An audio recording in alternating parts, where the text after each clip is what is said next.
Hello Hambini fans and welcome to another episode of Hambini Reams. In today's reaming session are these new Elite Drive 2 wheels, which are around about £1,000 if you use a discount code, and you get them real quick. I think I got them in less than 10 days.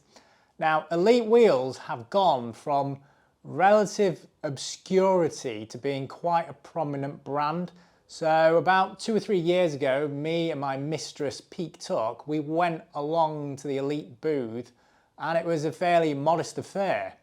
Now, a couple of months ago, I went back to the Eurobike, and they had the mutts nuts of stands, and it was no longer in the OEM section. They had gone full retail. Elite also have some sister brands. So there is the bike frame side of the business, which is called Evolve, and this water bottle is a product from them. They also do cruiser handlebars, and those things will be on the channel in the next few weeks. The set I've got are a mixed depth, so the front is a 50 and the rear is a 65. Now, if you are going to buy this set, I would actually recommend you get 65 front and rear. I'll come on to why later on. The transition on this is really quite good. They are hooked. If you really want to end up in the emergency room, you can get hookless. Tubeless compatible. If you went for a 50-50, which is kind of the standard size that people compare weights at, they're about 1,300 grams for the set. Let's do the weights. This is the 65D rear. That is 820 grams. This is the 50D front. That is 614 grams. The widths, so the internal is 23, might be 23 and a half. There's a bit of error in the tape measure. And the external is 31. One thing you notice on these wheels is the hook is extremely well formed. It tends to be a bit rough on some wheels, but on this one it's perfectly smooth, because compaction in there can be quite problematic because it's effectively a sharp point. If you have hookless wheels, then you don't have that, and that's probably why they cost a bit less to make. This rim has what is known as a hybrid rim profile. So it's not quite U and it's not quite V, and that's their terminology, not mine. To put this into basic aerodynamics, I mean, I did speak to the guy, and he's only a young lad, but he's extremely knowledgeable. So this is a rim section. This isn't exactly the same as what we've got. It's actually different, but I'm just going to draw around it to illustrate what the hybrid rim profile is like. So I've drawn around it like that. And then if we draw the tyre in, let's say like that, the bit doesn't actually matter. What happens is air comes along, goes round, and at a certain point, it breaks away. That breakaway point, or the separation point, is determined by an angle. Okay, and that angle is called alpha crit, which is short for alpha critical. Now, in the case of this rim, which is just a section of generic rim, versus the, I suppose the extreme, which will be a V. So if we draw a V, okay, and let's say the V dimension there is 32 millimeters, what's happened is your alpha crit has exceeded the critical angle already, so you get breakaway from that point. Yeah, as opposed to this one where it breaks away further down. So you've got attachment there, but then breakaway that way. And that's how this rim is designed. So on this wheel, the rim is 65 because it's the back one. Then you've got the nipples. The nipple shows around, no, it's not that, about 5mm. Square head, so it should be fairly easy to service. And then you've got the very slender aerodynamic spokes that are like razors on the edge and then slightly thicker, I think, in the middle. So they are I'd say they were 4.5. I can't quite get the caliper in correctly, but I think it's about 4.5.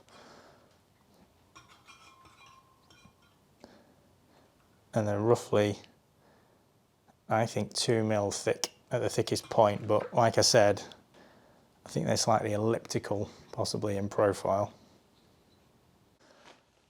These spokes are carbon. One of the most popular brands of spoke is Stren. Don't know what these ones are.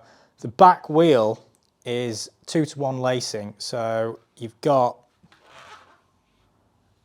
8 spokes on the non-drive side, I think I've counted correctly, and then 16 spokes on the drive side.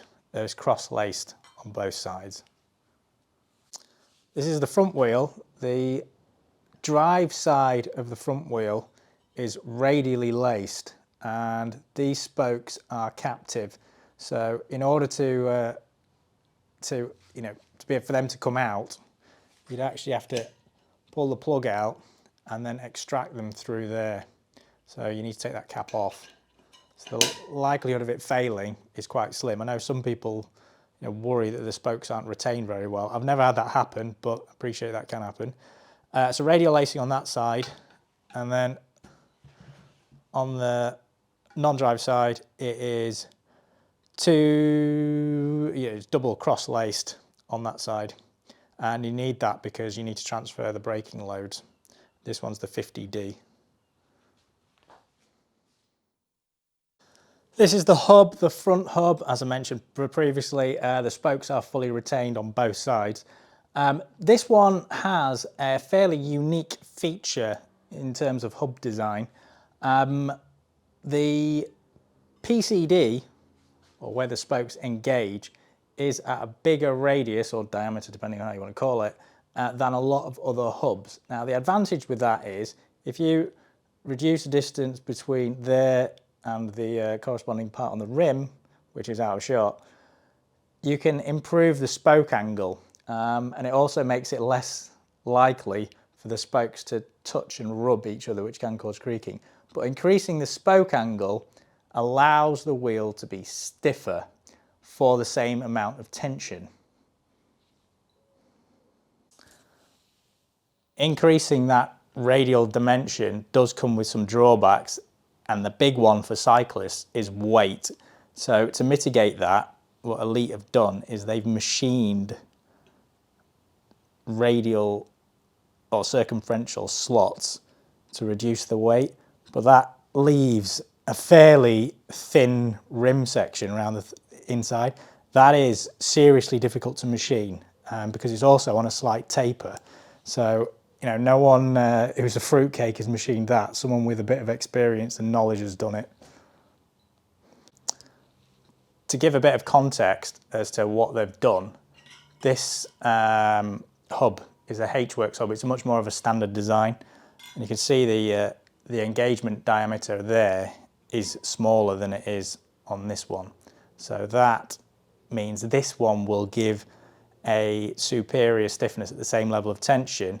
However, on the H-Works, what they've done is they've actually moved that spoke position outwards. So there you go, there's two methods to skin a cat there. Right, to explain what I mean about this business with the spokes, if we have the rim up there and then the spokes come out like that, okay, and here's the hub. Okay, if we have scenario 2 where we increase the PCD, okay, and then we've now got that,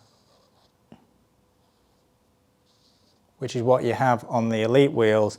This angle don't know how you want to measure it, let's call it from there, versus that angle, this one has more of a horizontal element, so a horizontal vector element, so you will end up with a stiffer wheel for the same amount of tension. You will have to compensate on this side, but generally that's what you want.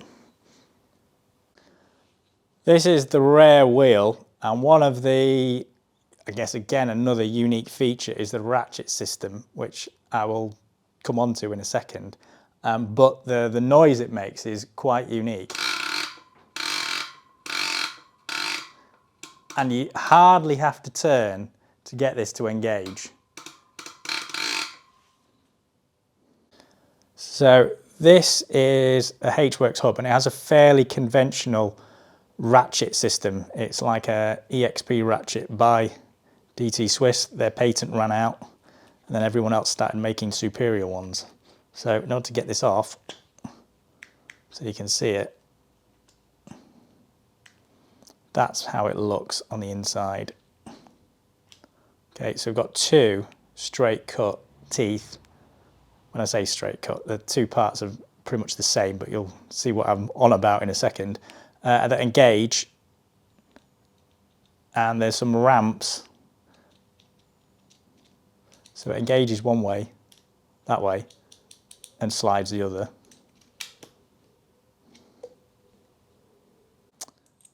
And this is how it is set up in the Elite Drive 2 wheel hub. Conical ratchet, which I don't think many people have explained on YouTube, but it's the same, similar kind of setup. So if you turn one way, the whole thing turns. If you go the other way, it slides. Okay. I guess the advantage with this is, I guess, from a torque front versus the amount of weight and load, because the load is taken at a higher radius, it should take more load. In practice, I mean, I've used both.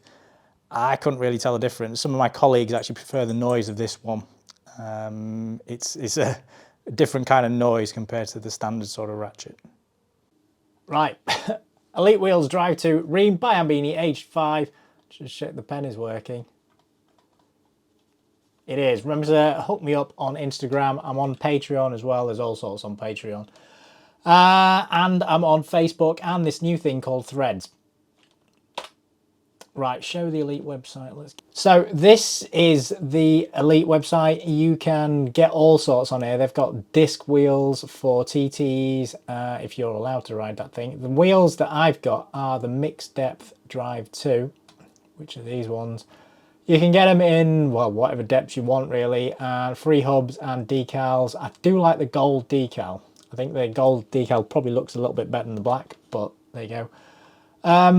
And the other thing I would say is if you are in the UK, and I guess in other countries and territories, their service is local. So you can buy spares from KL Cycles. I wouldn't suggest you buy the wheels from KL Cycles, because buying them online from Elite, they're usually cheaper with discount codes, and you know, pay for the customs and all that tariffs and stuff, and you get them quicker. But yeah, so that's where we go. Right, this is, I'd say, fairly important, this slide. Let's get the pen working.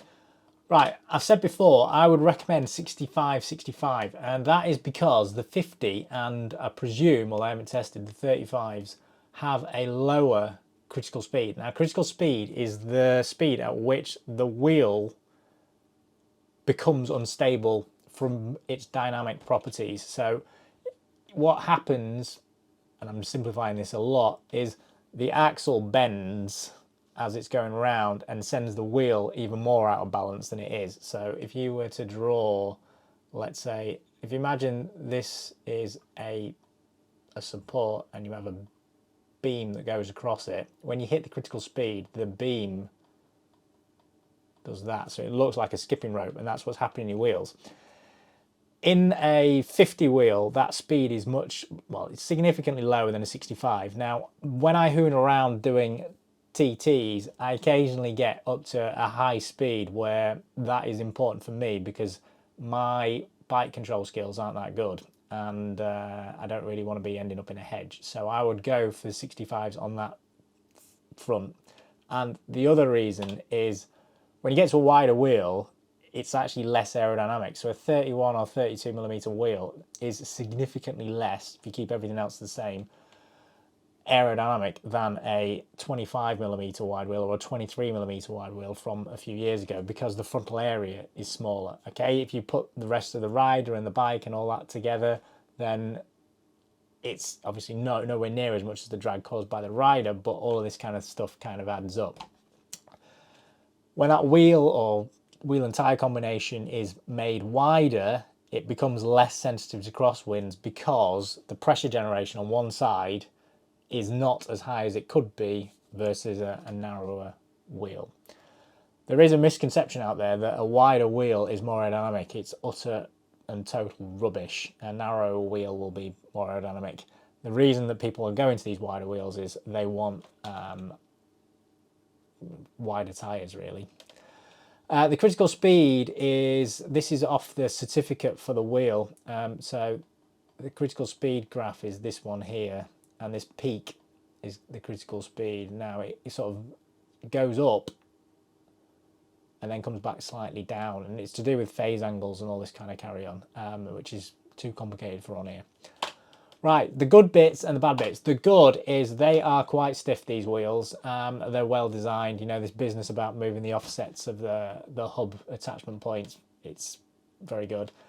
It works quite well with TPU tubes, and I'm not a fan of tubeless, because as soon as you put the sealant in, first of all, it's heavier than a TPU tube, and you've got this dynamic fluid working its way around, and if you leave it for a little while, it just tends to congeal and then causes all sorts of problems.